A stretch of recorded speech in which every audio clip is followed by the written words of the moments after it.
In case you missed it, the stock market took a nosedive on Friday with the S&P down almost 3% and the Nasdaq more than 3.5%. This comes on the heels of China imposing new export restrictions on key components and Trump threatening a 100% tariff on all Chinese goods set to come into effect on November 1st.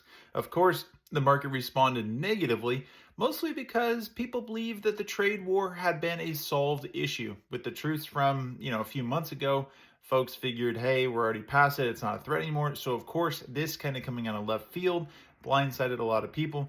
But this is why it's a critical reminder of two things, right? One, as an investor, you should have a long-term approach. And if you have 5 or 7 or 10 years of time, these small moments mean pretty much nothing to you, all right? It may be emotional. You might look at your account. You might see that you're down a good chunk of money, but the thing is, this happens all the time. Think about the last 100 years where the S&P has returned almost 10%.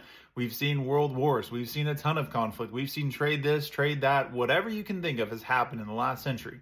The market has still done well, all right? But on the other hand, short-term needs, if you need cash for a big purchase or whatever for the next 1 to 3 years, remember, it's not automatic. You can't just put your money in and it's going to get 10% and there's no risk, all right? You need to properly defend yourself short-term if you have cash needs, right? So think through, have a financial plan of what sort of money that you're going to need in the short run.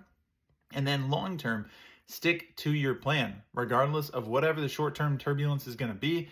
It doesn't matter. Stick with it. You're going to come out just fine on the other end. And then, if all hell really did break loose, keep in mind, it's really not going to matter how your portfolio is structured anyways. There's going to be other problems to have. So stick with a long-term plan, be a true investor, but make sure you have cash for what you need short-term. If you ever want to talk to somebody about it, shoot me a message. This is helpful. Give a like and follow for more.